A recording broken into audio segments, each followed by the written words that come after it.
Welcome back, everybody, to another episode of the Bad Moon's Orbit. I am, as always, your Tree Lord Ancient, Dalton Montgomery. And I'm the Ace of Hearts, Darian Smart. Ooh. And today we are talking about Sylvaneth. We are back to the Grand Alliance of Order. We are back to the Pantheon of Sigmar. It is time for trees. Trees. A little fun fact for everybody listening. We're here in Boise, the city of trees. The city of trees. We live up to it. Y'all need more trees in your cities. We do. Unless you're right on the East Coast. I went to North Carolina. There's so many trees. That's good. I was driving around and I'm like, my town is a city of trees? Nah. But it is a city of trees. Largely because we're in a desert. Yeah. So there really isn't that many trees in comparison. That's what our name means. We're from the French les bois. Les bois. The trees. Which means it really shouldn't be Boise or Boise. It should just be boy. Boy. So, write that down. Yeah. But, yeah. Today we're talking about trees. But before we talk about trees, let's talk about the game stuff. Darian, do you have a game thing you'd like to share this week? Yes, I'm just going to do a throwback to Hades 2 is great. Hell yeah. I played it on the flight recently, my big international flight. Yeah. Especially coming home where I would be home at 9 o'clock at night and I needed to go straight to sleep to be up for an event at 11 o'clock the next morning. Mm-hmm. So I just drank a Red Bull on the plane and played Hades 2 for 10 hours. Hell yeah. Didn't complete a single run. So feeling good about myself. It's fine. You'll get it. Still sounds like a good flight. Good way to spend a flight. Good way to spend a flight, though. Yeah. If I had to switch two, it would have been Pocopia, but... Dang. Should have taken DJs. Well, I can't be responsible for someone else's switch international. That's crazy. I would have been stressed the whole time. That's fair. What about you, Dalton? I've been getting back into Sid Meier's Civilization 7. I don't know if any of our listeners are familiar with the franchise of the game specific. I'm sure they're familiar with the franchise. It's been going for 30 years. Yeah.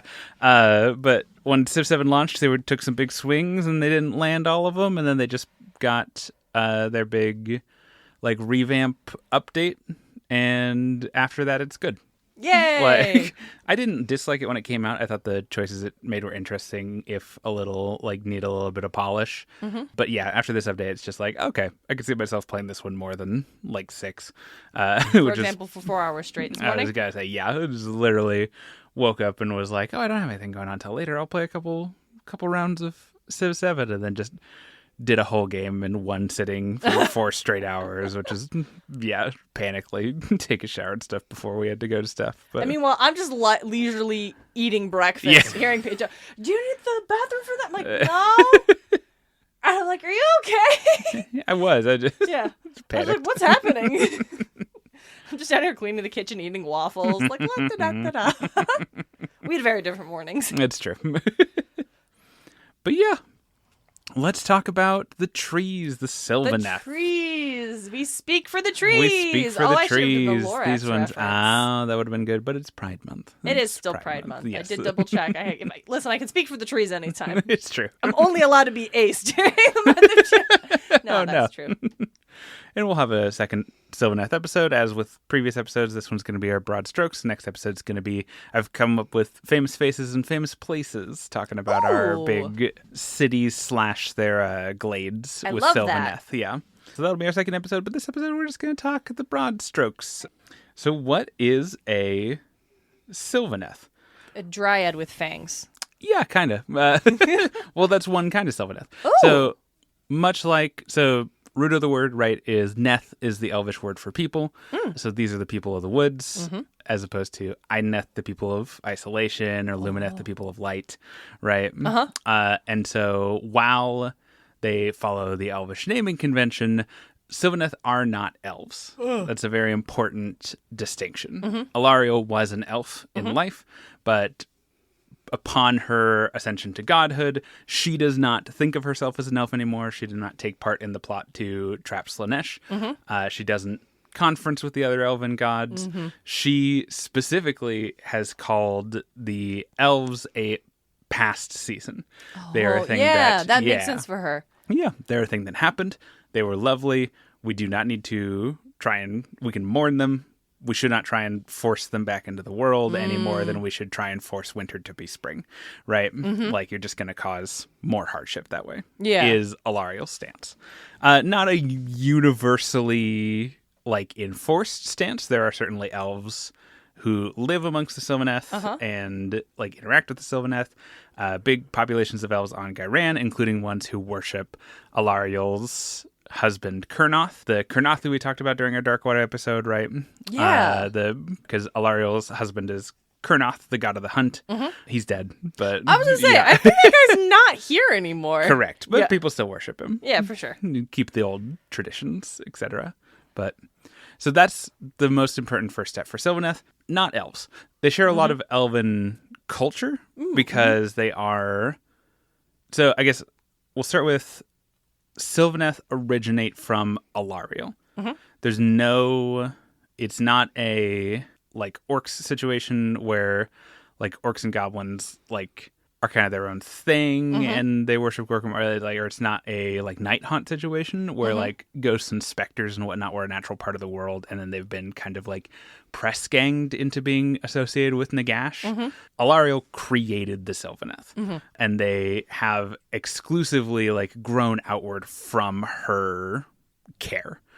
There are no Sylvaneth who don't, in some way or another, have a relationship to Alarielle. It is not always a purely positive relationship, but there is no such thing as like a truly disconnected Sylvaneth. Ooh, okay. Yes. And so that's important to frame the fact that, like, so even though they're not elves, they share some elvish culture. They share, they speak a derivation of the elvish language with, like, Sylvaneth, right? Because of Alarielle, right? Even though Alarielle does not consider herself an elf anymore, she doesn't consider the elves her people anymore, she still carries those influences as any of us would, right? Also worth noting that, in case it's been a minute since our Ghyran episode, Alarielle, she exists currently, is a Dragon Ball Z style fusion of two people, which we talked about in the Ghyran episode, but it's been a hot minute. I was like, oh no, I forgot, because it's been a hot minute. Okay. Because there's Alarielle, the original, who was a mortal elven woman. She was the queen. She was the Ever Queen in the world that was. She oversaw the northernmost provinces of Ulthuan, like elf all the way through. And then Ariel, who is the like divinity of their relationship, basically. Yeah. Like I don't know the exact mechanics of it, but they like fused during the end times for some reason. So like in the old world, Ariel's husband was Kurnoth. Yeah. But now Alarielle is also Kurnoth's spouse. It's like when in the real world when deities get like synchronized. Yeah. Yes. I think that's kind of what the intent is supposed to be, because like Ariel was also an elven goddess, but she was specifically like a goddess of the wood elves, and old Alarielle was a high elf, and so there's some culture weirdness there. But basically just to say at the top that even though Sylvaneth aren't elves, they share a lot of elven stuff, including even down to the kind of granular like gameplay stuff. In the actual game Age of Sigmar, right, models will often have their statistics governed by like their species a little bit. So like what your target number to hit on dice is how skilled you are. What your target number to wound on dice is how strong you are. Normal human hits on 4s, wounds on 4s. An orc hits on 4s, wounds on 3s. A goblin hits on 4s, wounds on 5s. And basically all elves hit on 3s, more skilled than the average human, wound on 4s, about as strong. Okay, yeah. And then like something like a giant hits on 4s and wounds on 2s. Because, that makes sense, yeah. I like that as a gameplay mechanic. I think that's really smart. Yeah.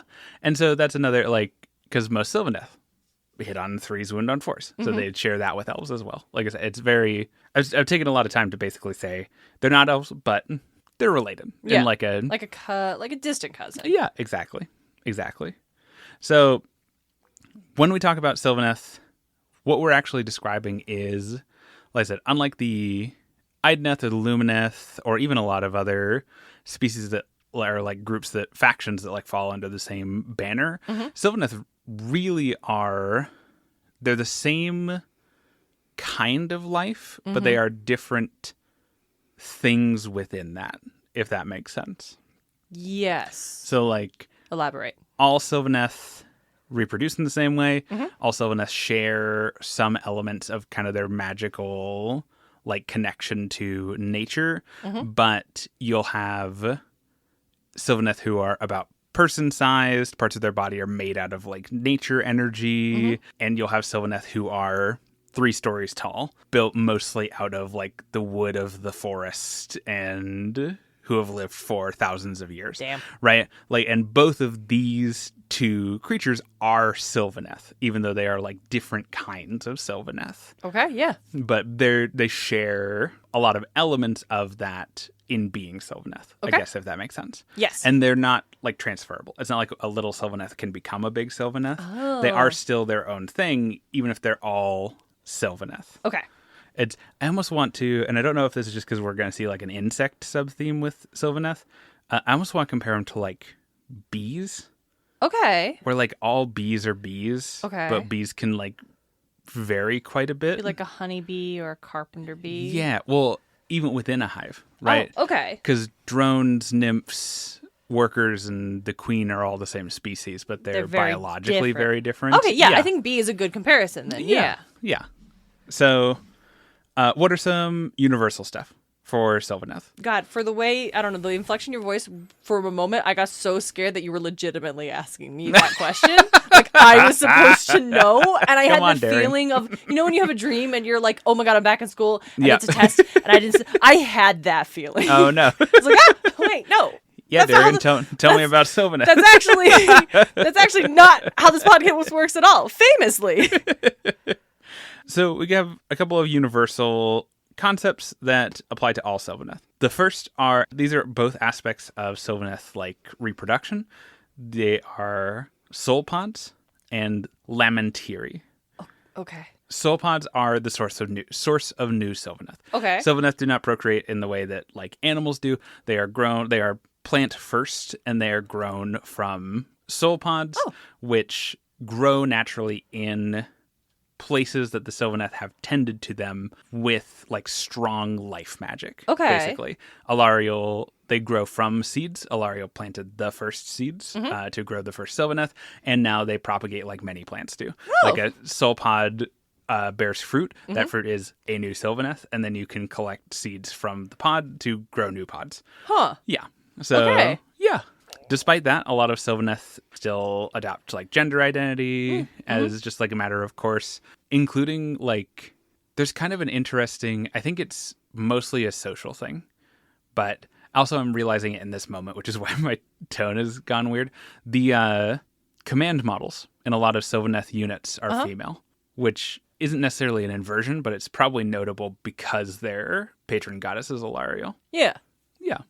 So that might be part of it as well. Yeah. Is that like Alarielle is also Alarielle was a mortal woman on both sides. Yeah, and she had gender. Yeah, and she had gender. Yeah, she was experiencing like gender and gender identity and things like that. So it makes sense for the beings she created and that worship her to also adopt that as like a general concept. Yeah. Yeah. Though we don't have anything that implies that like I'm sure there's also Sylvaneth who don't identify with either because they're plants. Like, yeah.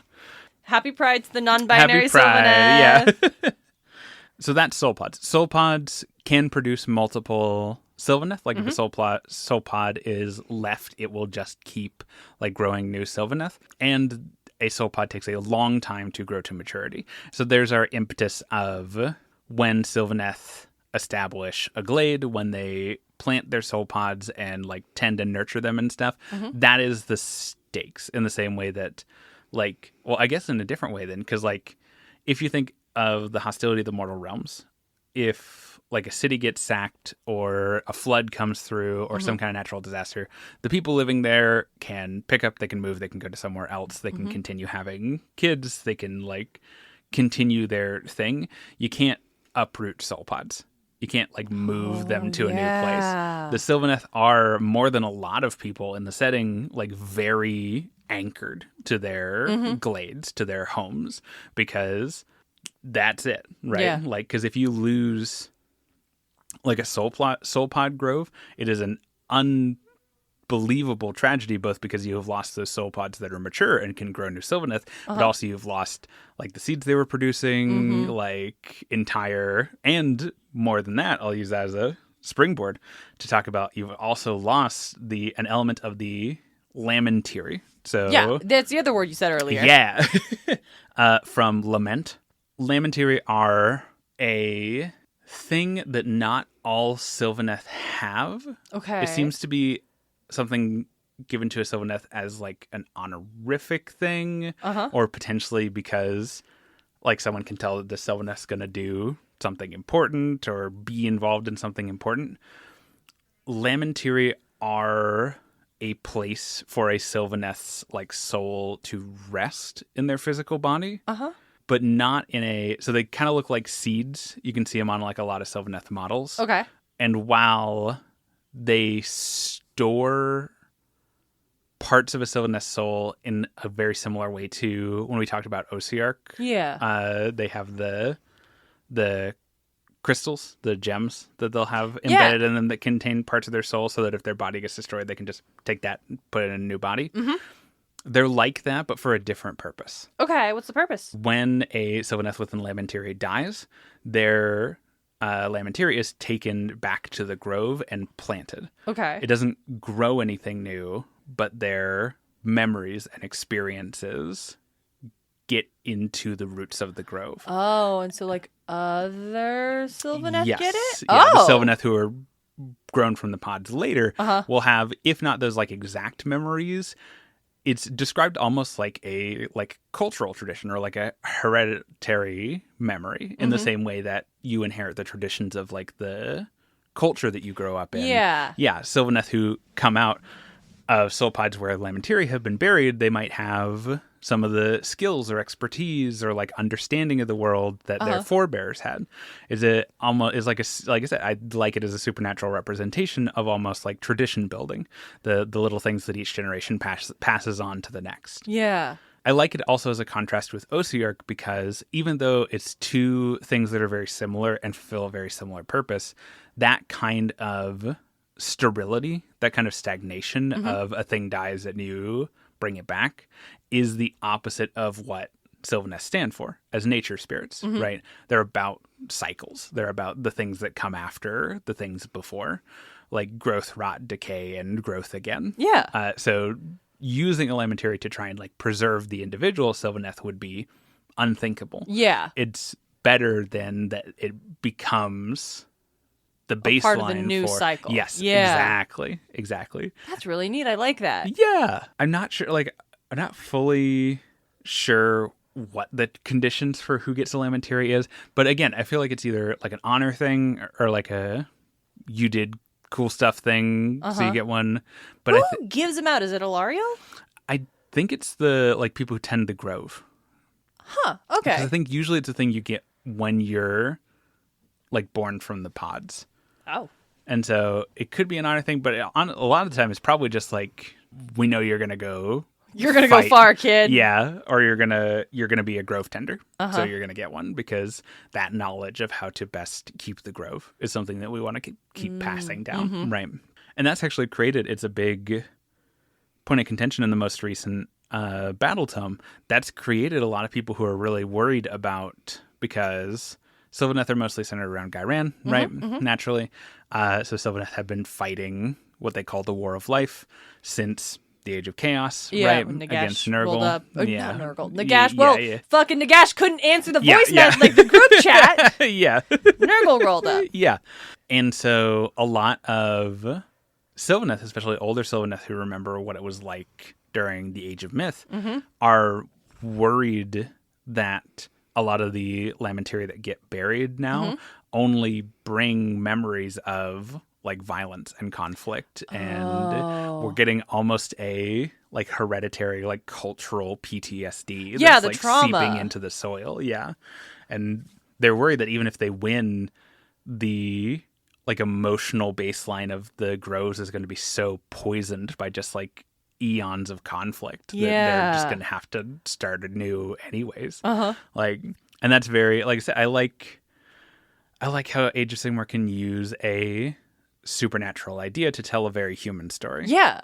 And yeah. Yeah, because the idea of like genetic cultural trauma is real. Yeah. That's a thing that has happened to people. Yes. That's so interesting. It's really good. So that's where New Sylvaneth come from. Mm-hmm. That is the... Do they grow and we have like, look, it's a baby Sylvaneth? Or do they Nope. grow and they are fully formed They're as fully like formed. fully I mature can adult? Okay. find a... things have gotten bad enough that Grove Guardians, who normally would never leave the glades because their job is to tend the soul pods, have started taking the field. Oh. So we have models for them now, and that's a soul pod. Oh, shoot. Yeah. Yeah, that guy's just fully formed. That's really cool. Right? Okay, neat. Yeah, that's just a guy. Yeah. He's just taking Taking a nap. He's just taking a little snooze. Big napping. Just a good old honk shoe in there. Mm-hmm. So that's like I said, that's where New Sylvaneth come from, and kind of the stakes of like what it means for Sylvaneth to lose ground, what it means for Sylvaneth to be fighting this fight for so long. Mm-hmm. So let's talk about the other big Sylvaneth thing, which is almost hard to, because the book goes out of its way to make it mysterious. Okay. So it's kind of hard to talk about. Because I've noticed the way you were talking and describing things in this episode feels different than in other episodes where I feel like it just feels like you're talking about a legend from an ancient time that we only have secondhand references to. It's a lot of, and I appreciate it as an element of like world building, but if there's anything else I want to emphasize for this episode, it's that Sylvaneth are alien. They're very weird, even within their own cultural stuff, where I think they're almost meant to give an uncanniness, because there's a lot of stuff that people who interact with Sylvaneth regularly will talk about how strange it is to be looking at what is effectively the face of a person like you might meet anywhere on the road and stuff. But the way they understand the world and view the world and just their thoughts form, because they're literally like not animals. Yeah. Like all the biology that They're we take for plants. granted just works differently, creates this like uncanny, almost alien thing with the Sylvaneth. And so a lot of the stuff when we talk about Sylvaneth is shrouded in almost a layer of mystery, because it's being translated from how the Sylvaneth would understand it to how we understand it. Okay, I like that. Yeah. Yeah. But it makes your job a lot harder. Yes.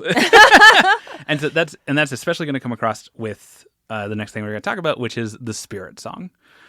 What? The Spirit Song is the big Sylvaneth thing. Okay. So the Spirit Song is the impossibly potent core of Sylvaneth identity. All Sylvaneth are attuned to the song, and through it find their identity in connection with Alarielle and each other. The book is strong to point out that song is the like Assyrian interpretation of what it is. Only a tiny fraction of the Spirit Song can actually be expressed verbally, and even less than that can be expressed in like frequencies that non-Sylvaneth can hear, right? And the rest of it is pheromonal and water and nutrient content in soil and what's the they begin with a alkaline and acidic. Like those like water acidic, levels. Or the way branches move in the wind and leaves rustle and the trees like shake and twist, and the way bugs move across surfaces. The Spirit Song is, because it's not, the one thing the Spirit Song isn't that I see people sometimes misunderstand is that it's not like a hive mind thing. It's not that everyone is hearing it and getting like orders from it. It's an extension of the like Lamentiri thing, where it is a supernatural stand-in for how we would think of something like cultural identity. where the spirit song is a communication, is a conversation that is happening between Alarielle and every Sylvaneth in existence simultaneously that is infinitely complex because of what Sylvaneth are. Mushroom ring. Yeah. The biggest life thing ever Yeah. is a bunch of mushrooms. Yeah. But it's all one mushroom. Yeah. And that's so difficult to comprehend. Yep. Because they're not individual mushrooms, but they're not. And it's Yes. so unlike the way human meat biology works. Yep. Okay. I'm glad you're on the same page when I just said mushroom.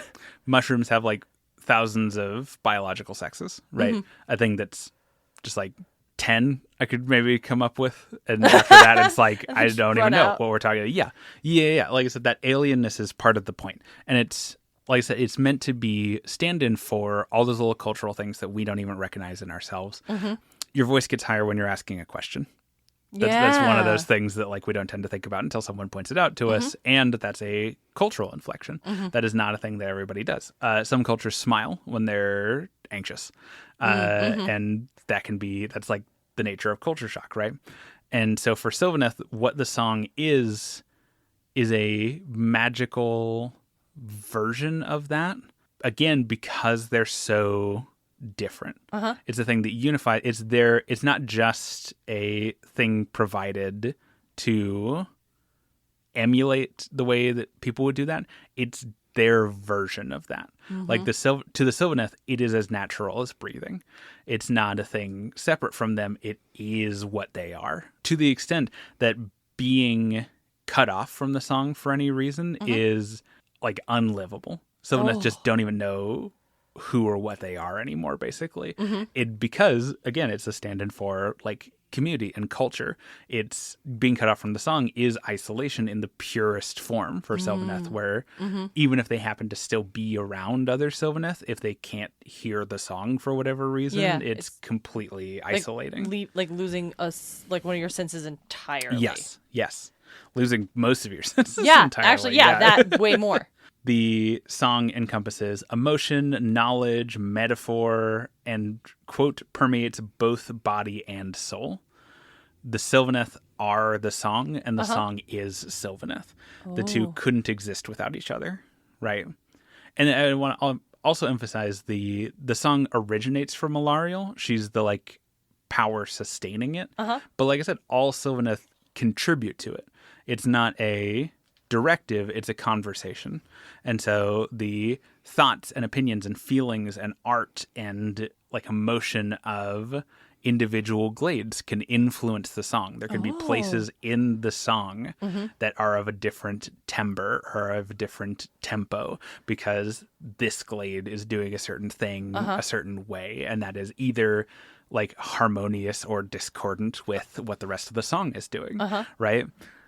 And like I said, we use sound metaphor because the true nature of the song is unknowable to non-Sylvaneth, which includes us, the real human people reading these books. Yeah.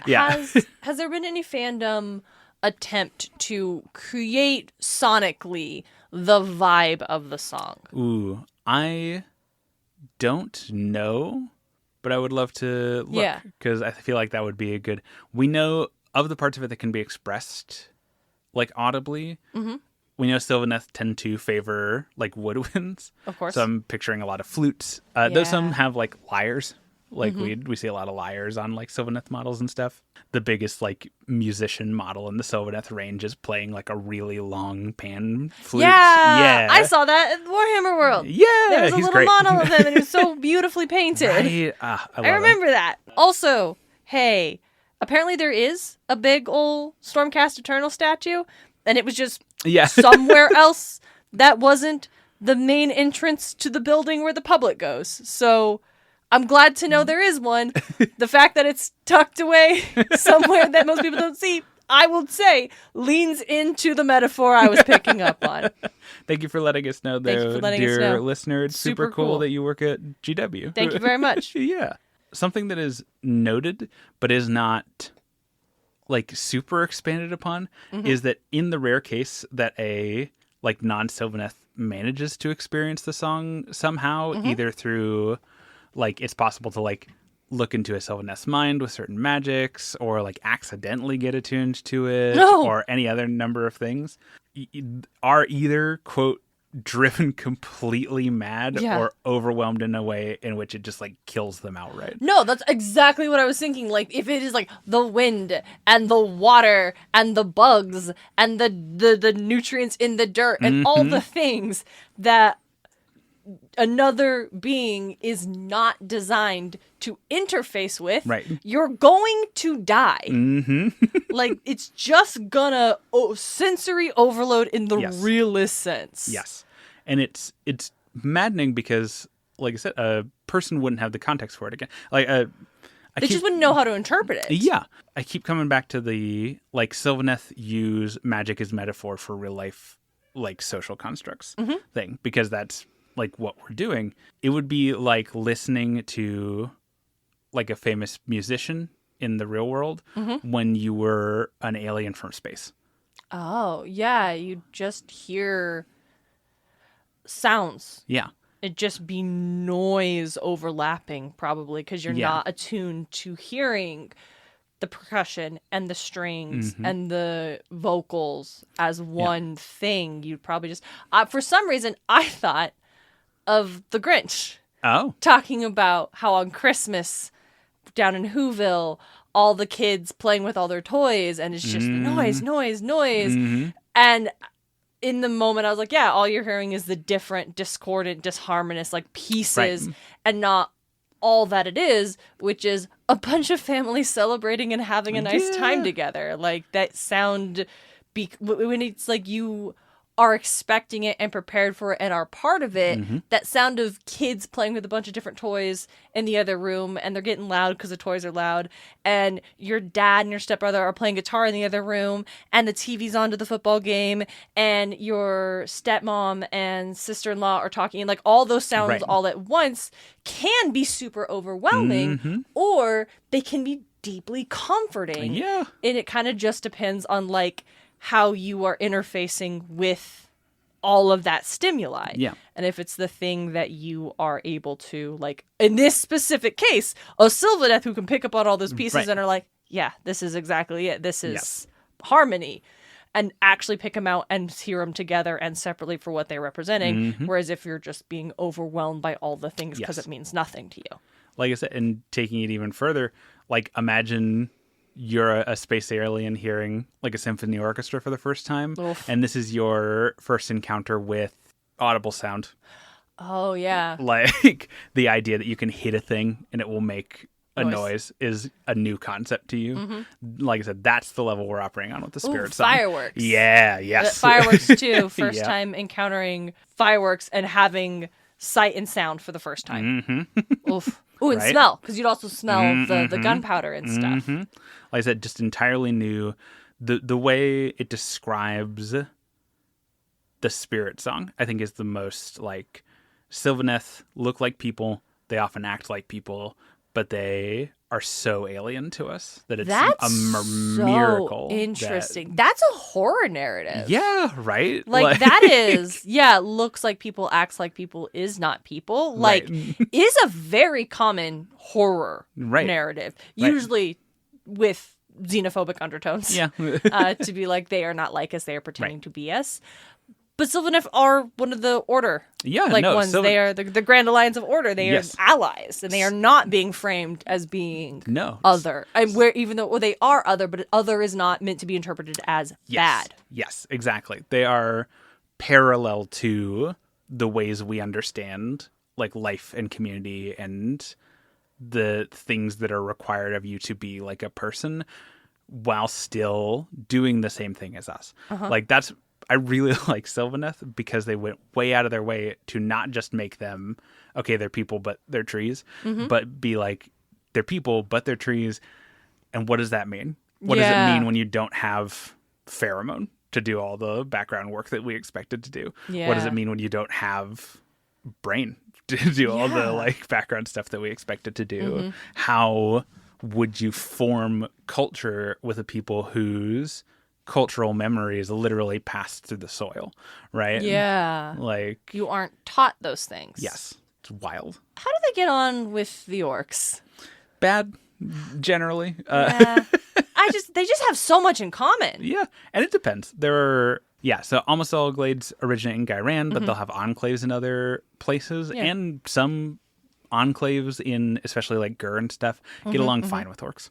Like, they understand orcs' need to fight, and they just take it into account. It's a lot how, like, humans who live on Gur can kind of learn to live around orcs by just treating them like you would do any other dangerous thing in, like, the place where you live, right? Like, just part of that, like, risk assessment management. Yeah. And orcs are nature, like, just like everybody else, right? Like, that's Sylvaneth's thing. Above all, Sylvaneth are guardians of nature, right? And so they wouldn't wantonly fight just for fighting's sake, like the orcs do. But they're also not going to, like, be like, ooh, there shouldn't be orcs, because, like, of course they should. Orcs are part of it, yeah. Yeah, They're part of the environment. Yeah. What happens when a Sylvaneth dies? Are we going to get to that later? I don't want to skip ahead. Mostly they just die. Where does their soul go? If they have a lamentary, it's put in the soil and it does it disperses back into the glade. Otherwise, I think it goes to Shaiish. Damn it. Yeah.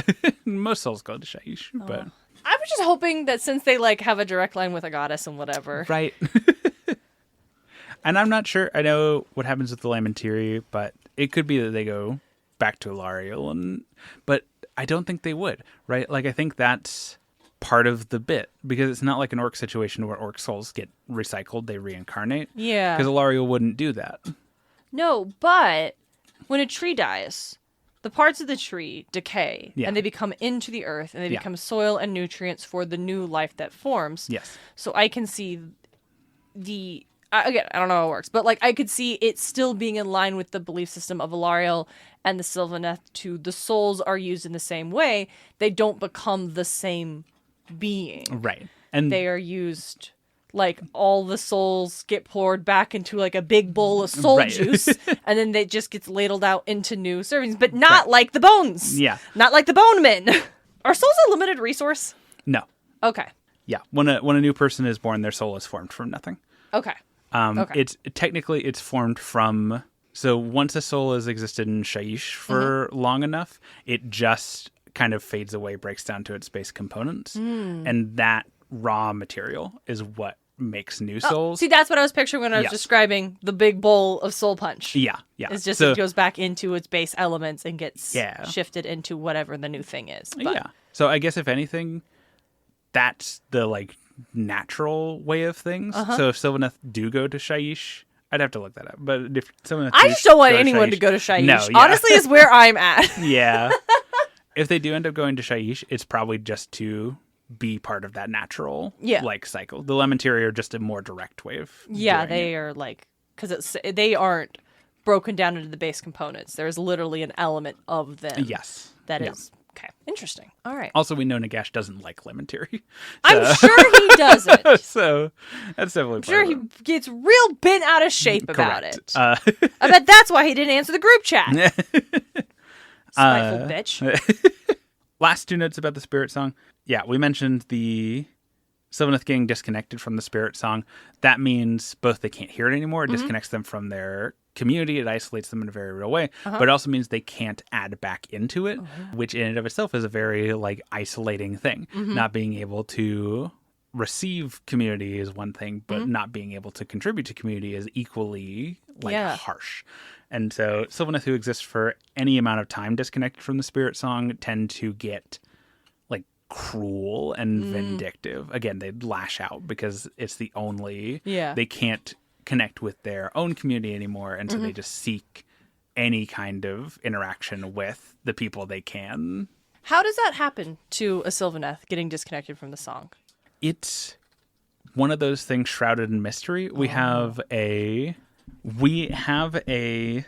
period either right near the start of the Age of Chaos or a little bit into the Age of Chaos that has been... See, it's hard to say. This is the everything being translated from, like, Sylvaneth's understanding of the world into, like, human understanding of the world. there is a period of time in the Sylvaneth history that has been strucken from the song. Where something very bad happened, and Alarielle herself does not permit it to be sung anymore. And from that, one of our class of Sylvaneth, one of our groups that we're going to talk about here in a second, are outcasts. They are people who do not hear the song anymore, but persist anyways, and who, while still reverent of Alarielle, disagree with her methods. So maybe they were intentionally cut off by Alarielle? Potentially. But we know that one of the characters who is an outcast, she self-identifies as an outcast, during the time when Alarielle was in her soul pod before her rebirth, also tried to claim leadership of Sylvaneth as a whole. So, but that was after that part of the song got cut out. Interesting. So we don't know what happened by design, and we probably never will. But no, that's the dwarf thing we talked about. That's the thing they got in their back pocket. That's fair. But whatever it was, it seems to be why outcasts can happen. Interesting. Okay, so because I was wondering if it was potentially a punishment from Alarielle herself, or an infection from chaos or something. It could be an infection. We know there are Sylvaneth called Twistweld who have a weak connection to the song because they have been warped or mutated. They still want to serve their community. They still want to be part of the club, but they can't serve alongside other Sylvaneth because they poisoned the song. So they form their own little. They're treated almost as leper companies where they just fight kind of their own volition and do their own thing while still wanting to support the broader stuff. The song unifies all Sylvaneth culturally, but there are still variations in it. We talked in certain places the song can have a different timbre or verve to it. Glades are our big Sylvaneth subgroups. That's what we're going to talk about in our famous places thing. And Glades will often be a source of, I almost want to call it a remix of the song, right? Okay. Where they're singing the same spirit song, but they're filtering it through their specific cultural traditions and stuff. So the Oakenbrow Glade is the oldest and the noblest and the wisest, and they are slow to act, and they do not like jumping to conclusions, and so they're Ents and Treebeard. Yes, exactly. They're very classic tree person. And so their version of the song is also slower. It's more methodical. It has a tempo that can be easily added to per our imperfect song metaphor, right? Because that's they're a huge glade with lots of members that doesn't rush to action. Trees. Nice. And the last thing is I want to call out the war song. The war song is a addendum to the spirit song. It's not part of the core spirit song, but it uses some of the same mechanics, if that makes sense. If the main spirit song is just a tune playing in everyone's head all the time, if we're using the music metaphor, the war song is a just public bulletin, right? It's using the same mechanic to give the call to war, right? Glades can use because unlike the spirit song, which originates from Alarielle, an individual glade can use the war song to rally its troops. An individual enclave of maybe 36 members can use the war song to rally its people. It's much more localized. It doesn't go through the whole spirit song except in times of great crisis. Alarielle has run the war song through the entire spirit song a couple of times when things were real bad, like the initial invasion of chaos, right? Yeah. The whole spirit song had the war song in it, right? Ooh. But so that's it's good to know the war song, because this is also we don't know if it's accidental or if it's an intentional thing by Alarielle. The outcast can still hear the war song. Oh. Yes. Yeah. And that's because, again, a lot of outcasts still serve Alarielle. They still want to do what Alarielle wants them to do. They don't follow her methods, and they don't like working with outsiders or other Sylvaneth a lot of the time. So it feels more like a political betrayal of some kind. Interesting. But who's to say? Who's to say? Who's to say? I mentioned Glades. I'm mentioning them here again because they're one of our core concepts. These are functionally are Sylvaneth nations, right? They have their own cultural practices, their own traditions, their own history. We're going to talk about them more in episode 2, but I wanted to mention them here. Yeah. Because... Foundational. Yes. And I wanted to mention that glades are as much of a familial relationship as they are like a locational relationship. Oh. Like each glade tends to have its core enclave where most of its soul pods are grown. They'll have other enclaves, often in other realms, like the core Iron Oak enclave is on Ghyran, but the rest of them are on Shaman. But even when enclaves are physically very far apart, a glade is still united in their like specific version of the song. Nice. Right. And they treat each other as family. Even Sylvaneth from the same glade who have never met in person will still treat each other as family because of their connection to the glade. Oh, yeah. That makes sense. I like that. Right. But we'll talk more about them in episode 2. We've talked a lot about the things that all Sylvaneth share. I want to talk about the different kinds of Sylvaneth because we got a lot of them. Like they're a very diverse, kind of weird class of creature. So the first are forest folk. Forest folk is a catch-all for what is functionally a civilian class. Okay. Right? Like, the Sylvaneth do a lot of fighting because of just, like, the nature of the world. Chaos is still rampant in Ghyran. They are trying to liberate Ghyran. Most Sylvaneth have been fighting the War of Life for hundreds of years now. But you cannot have a society of all warriors, right? Like... Someone has to be the farmer. Yes, exactly. Grove Guardians are traditionally a non-military class. Merchants and... artisans, all of the normal things that you would find in any other, like, group of people are represented in the Sylvaneth, the same as anybody else. And the forest folk are traditionally those who are not grown with an explicit military purpose, right? We have some exceptions, mostly because, like, until a unit gets models, they don't get a lot of lore generally. So... there's a lot of forest folk we don't know a lot about. They just are implied to exist by like the nature of forest folk. But in situations where Sylvaneth are needed to fight to defend their grove, we do see the occasional like forest folk in military roles. Mostly those are dryads. Dryads are just they're wood people. Okay. They're little tree people. They don't have a lot of the core kind of ideas behind like mythological dryads. They're not like connected to specific trees or anything. They're just people made of wood. Okay. And they are implied to be the Sylvaneth's like largest civilian class, right? Occasionally they have to do militia stuff, but otherwise they don't see a lot of combat. Okay, that makes sense. Yeah. That's the forest folk. That's all we've got on the forest folk. Okay, sure. Makes sense. No problem. Like I said, we don't get a lot of them because they're not military people. Yep. This is a war game, guys. Yeah. The next we're going to talk about are our noble spirits. So noble spirits are nobility in a like feudal medieval Europe sense of the word. So noble spirits are noble in the sense that during times of peace, they're expected to make leadership decisions. They're expected to guide the direction of their groves and do all of those like leadership things that you would expect of a leadership class, and also take the mantle during war. Like those are not separated things in Sylvaneth culture in the same way that they weren't for a long time in like medieval European culture, right? If you had your feudal landlord, he oversaw your lands and like taxes and drew taxes and built bridges and whatnot. And then if you got attacked by the Vikings, he would personally ride out on his horse to help you fight them. Excellent. Right? Okay. Like that's just what that relationship was for a long time. That's also where noble spirits are. Okay. Yeah. Does it Sylvaneth have capitalism? No. Okay.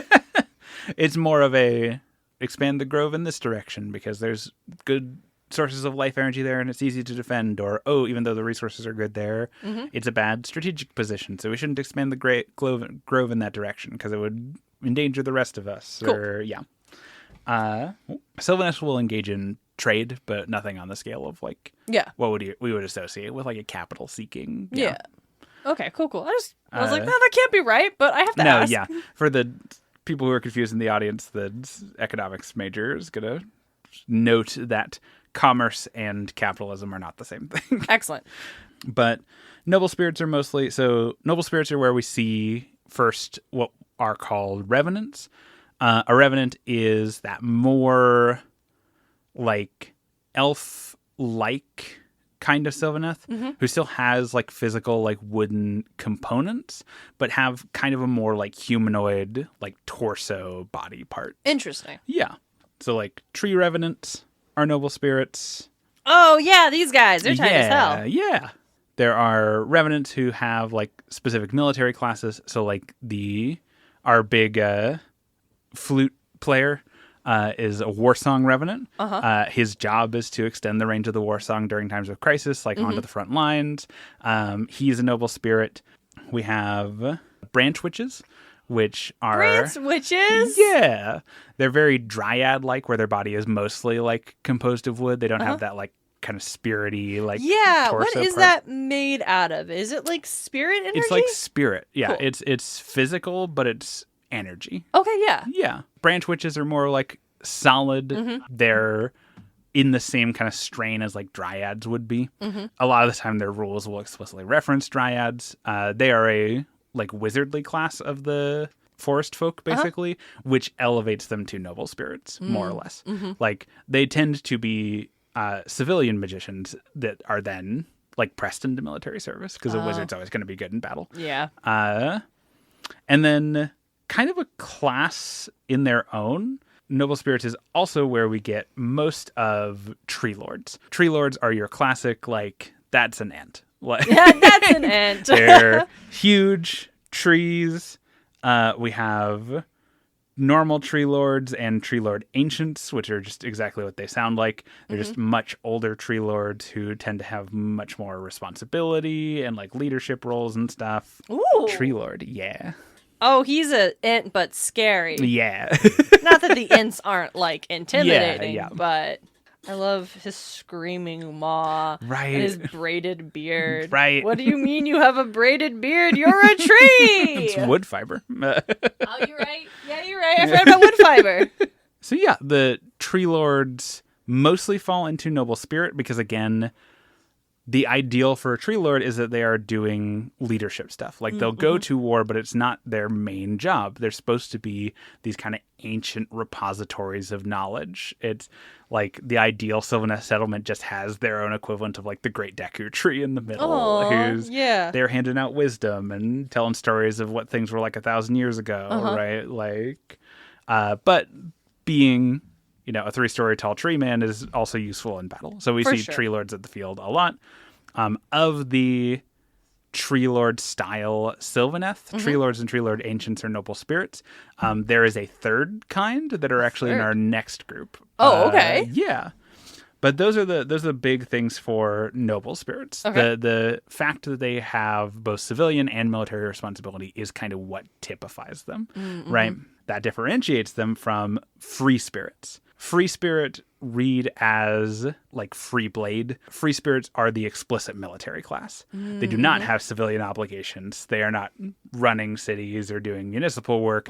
They are here to fight, and they are here to fight chaos. Yeah. Yeah. And so a thing we see with noble spirits is, and I like this as an element of Sylvaneth like design, noble spirits tend to be very centered on where they are. Yeah. Like tree lords are slow. Tree lord ancients are slow. Branch witches and warsong revenants and tree revenants are good at staying where they are, holding their ground, protection, right? Because in a situation where they are expected to protect their own grove, that's what you want them to be good at. You do not want noble spirits doing like raids because that's not their job. Right? Yeah. That's not their purpose. That's the free spirits' job. Okay, yeah. And so we get a thing with free spirits where we see a lot more speed in free spirits. We see they are meant to go out and strike at chaos holdings and stuff while the glades are being protected by our noble spirits.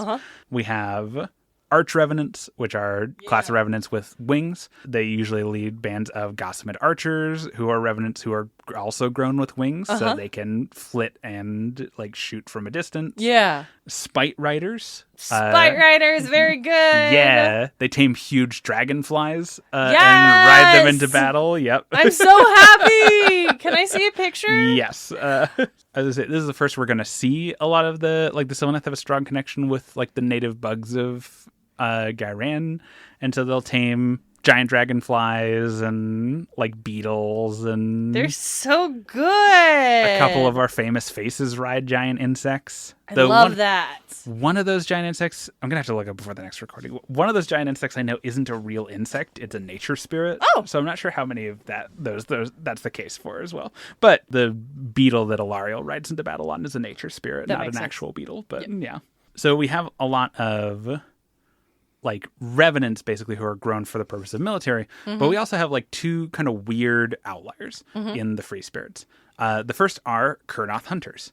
So Kurnoth hunters, unlike a lot of kinds of Sylvaneth, like there's the implicit understanding that when a new Sylvaneth is grown, there's a little bit of like handcrafting in that. Like the Sylvaneth know when a soul pod is going to like grow a new revenant or like a tree lord or like some other, like a dryad, like what the next one's going to be.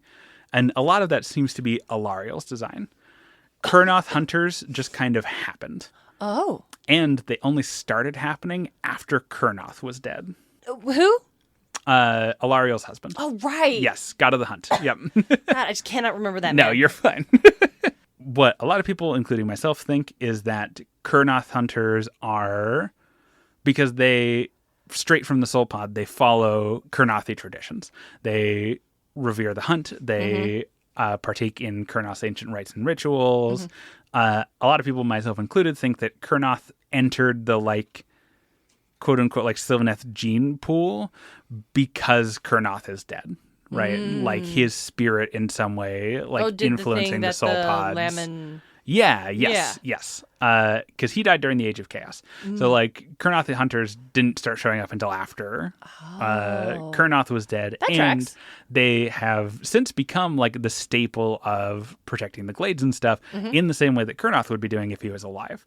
It's a little bit of a like our grand protector died during our like darkest hour, and now his next like generation are here to take up the cause. Yeah. Huh, I like that. Yeah. Physically, they're very similar to they're like a halfway between tree lords and dryads, where they're also mostly like made of wood. But they have a little bit of, if you look, they've got like a gap in their torso where you can see their lamentiri. Oh, yeah. Yeah. And despite the name, Kurnoth hunters train in a variety of weapons. So there are ones that fight with huge grand bows, but they also will take up these guys got swords or scythes or whatever they need to. Cool. Because the hunter in that is chaos. They're hunting chaos. They're hunting chaos. Yep. Yeah. It is literal. They will do like grand hunts because that is a holy tradition of Kurnoth. But for the most part, their job is to fight chaos. And then the last of our free spirits is one I think is really interesting because we have a fair number of instances of this is a return of or a reinterpretation of or a reincarnation of person from Old World, right? Like Alarielle is that. Eltharion in the Lumineth, right? The Light of Eltharion, the guy who's just an empty suit of armor. He is Eltharion's soul like bonded to a suit of armor. Yeah. Right? We have a bunch of that. In the Free Spirits is also a caste of warrior called the Spirit of Durthu. Okay. Durthu was a character from the Old World, but the Spirit of Durthu are not him. They are what? They are a military class named in his honor. Oh, okay. So they are like Queensguard. Oh, they are our highest rank of like personal protection for the like nobility of the Sylvaneth and for Alarielle herself. And they have taken the name of Durthu in honor of a mighty and powerful Sylvaneth of the past age that Alarielle has told them stories of, because Durthu and Alarielle knew each other. Oh, hey! Yeah. They are Tree Lord style. They're the ones I was talking about that are also like of a Tree Lord like make, but they are a little bit different. Durthu is famously a willow tree, and so they have a little bit willow like branches. Yeah. But like a willow that wants to fucking fight you. Yeah. And let's be so clear. This is not like a chill, comforting grandmother willow. Not to say grandmother willow couldn't throw hands. You know she could. And unlike most of the tree lords who either don't carry weapons, they just fight with the bulk of their bodies, or they might carry like a staff or something. This tree man is covered in human skulls. He is. Spirits of Durthu train in Durthu's own traditional weapon, the greatsword. The big fuck off sword. Excellent. Yep. Spirits of Durthu are absolutely terrifying, both in gameplay terms and also just like fucking look at them. Just look at them. But yeah, and I think that's a really interesting, because it would have been easy for them to say like these are like reincarnations of Durthu, or they have parts of Durthu's spirit, or any other number of things. And I like that they didn't do that, because it's an extension of that idea, right? Yeah. Like these are not literally Durthu. They don't even have parts of Durthu. They have just continued a tradition of someone that is like noteworthy in their like cultural memory. Like, and that's neat. I like Spirits of Durthu. They're also big trees with swords. Like that's that rips. awesome. Yeah. And then our last, so those are like the main 3 Sylvaneth classes. The last are outcasts, right? They are considered their own thing. Lots of things lots of Sylvaneth can fall into like outcast. So like you could have a tree lord who's an outcast. You could have dryads who are outcasts, right?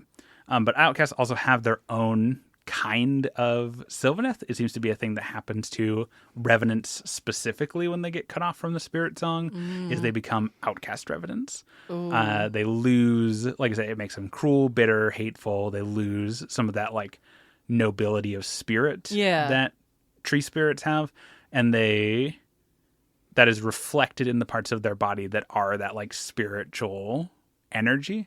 Those are the ones that I've shown you that I've painted, where instead of having weapons, they have like big claws and they have the like bald heads and fangs. It's because they're losing their connection to like the spirit song. They're becoming more animalistic and base because of that, right? That's so interesting. Yeah. So you only get spite revenants in outcasts, but they make up the bulk of outcasts. I would, yes.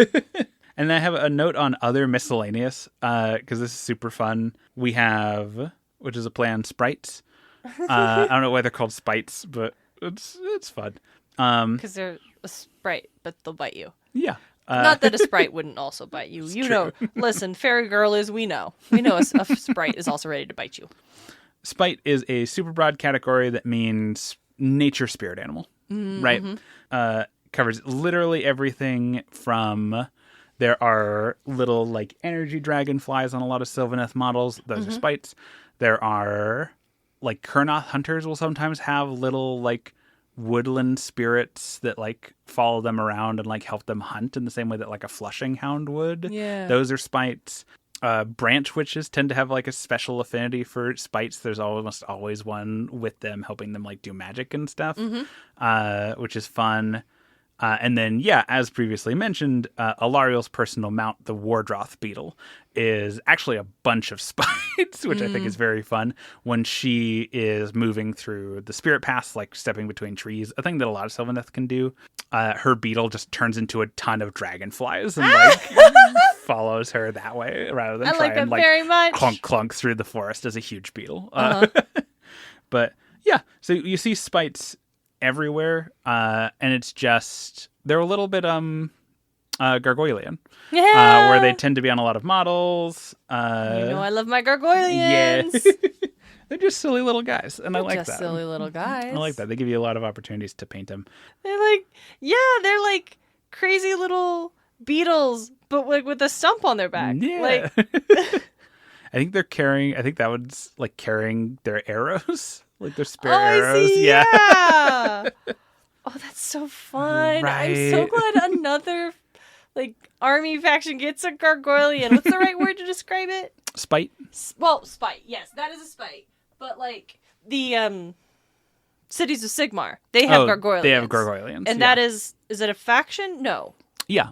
Cities of Sigmar is a faction. Okay. Sylvaneth's a faction. So Sylvaneth. Yeah. Okay, thank you. I couldn't Yes. is it a faction? Is it a Army is it's a faction. Yeah, those are sometimes used interchangeably. Oh, Yeah. perfect. I'm glad they also have just a weird little guy. Yeah, weird little guys are a hoot. And then in addition to spites, this was a weird one because like it was in a Sylvaneth battle tome forever ago, and then we've never gotten anything more about him again. Mysterious. And so we don't know. I don't know if it's like we took a swing with this and then decided not to do it anymore, or if they're still in the lore and we just don't talk about them very much. Jotunberg. We don't talk about Jotunberg? We don't talk about Jotunberg. Oh, okay. Jotunberg are huge giants who represent winter on Ghyran, specifically. Of course they do. You're going to call me Jotun. That makes sense. So they don't have a model? No, certainly not.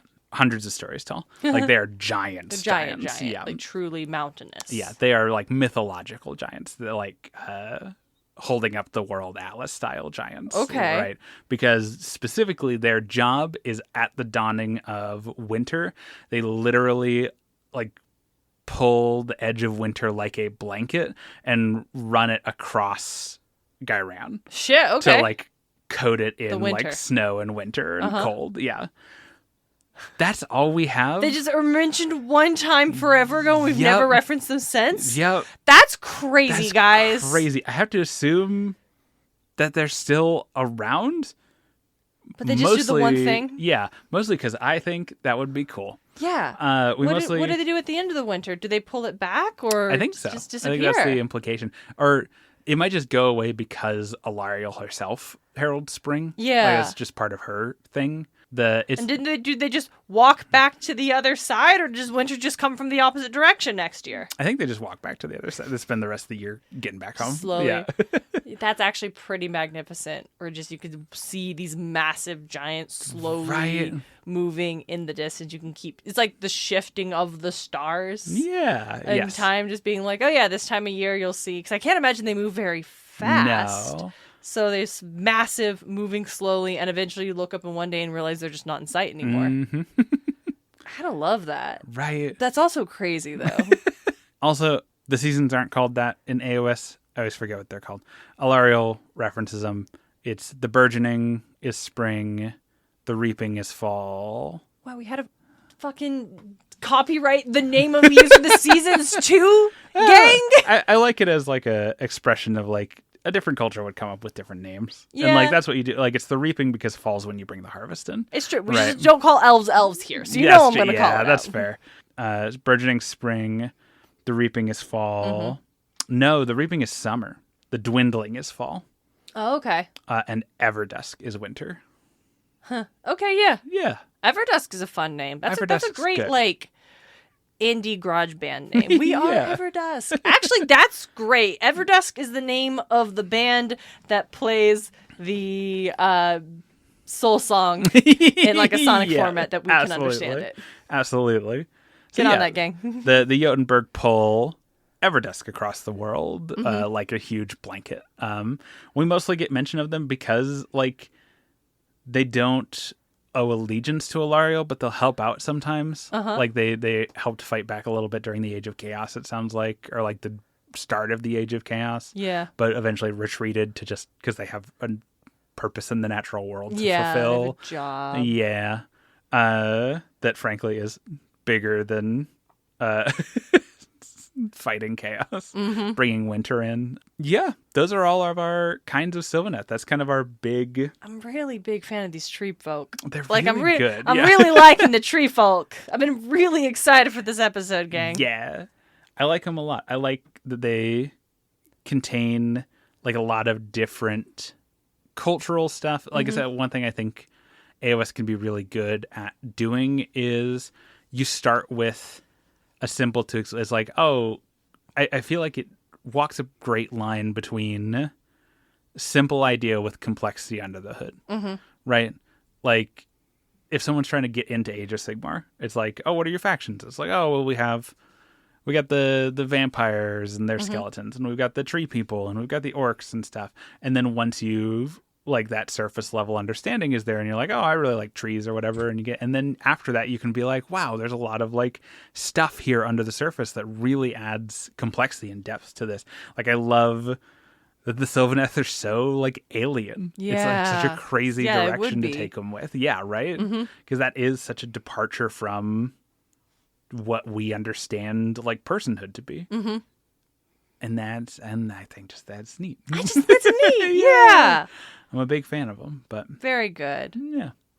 A little bit shorter episode on this one, but that's the broad strokes. I figure next episode is going to be a longer one because we have lots to talk about. Yes, we're going to have. It'll be fun. Yep, our famous faces, our famous places. I'll talk about a little bit about when we talk about the Glades next episode. I'll talk about one more big thing the Sylvaneth share. Mostly because I want to talk about his very fun name. One of the other big parts of Sylvaneth culture is the royal moot. What? The royal moot. Okay. Is a borrow word from Old English. Like moot is a real word from Old English. It is the etymological root of the word meeting. What? So before you had meetings, you'd have a moot. Okay. And the royal moot is a big meeting of all of the leaders of the different glades, basically. It's Alarielle, the leaders of the 7 main glades, and Belthanos, who's one of our famous faces. Okay. He is the current speaker for Kurnoth. So even though Kurnoth's dead, Belthanos is his like last like appointed like living like lieutenant, basically right-hand guy. Yep. And so he represents Kurnoth's interests in the royal moot, even though Kurnoth isn't alive anymore. Right. Though that is a recent addition. Alarielle added Belthanos to the royal moot as the War of Life got more intense, much to the complaints of a lot of the other members who saw it as more of a political thing. Yeah, they're like, why is a general here? Right? Like, interesting. Okay, I don't know, maybe because we're constantly at war. I think maybe the general should be here. Yep. So when we talk about our Big Glades next episode, just know that each one we mention and each leader we mention are also going to regular meetings with Alarielle. Just they just have it on their goddamn Teams calendar. They get a notification even after the event has already taken place. Yeah. I just like to imagine all these different because the different members of the moot, the different members of the like leaders of these different glades are like different kinds of Sylvaneth and stuff. So I just love the picture of like this big like grown wooden conference table I have to imagine where like Alarielle's at the head of it and there's like 2 big tree lords on like one side and like a branch witch and like a revenant. The eclectic great. Oh, give me a painting of that. I bet that's so cool. It's so cool. But all of that's going to be next episode. I'm very excited to talk about our glades and our famous faces. I love digging into the like fine details of our factions. Yeah. Until then, I have been your Tree Lord Ancient, Dalton Montgomery. And I'm Darren Smart. And happy Pride, everybody. I'm glad you could be here with us. See you next time. Bye.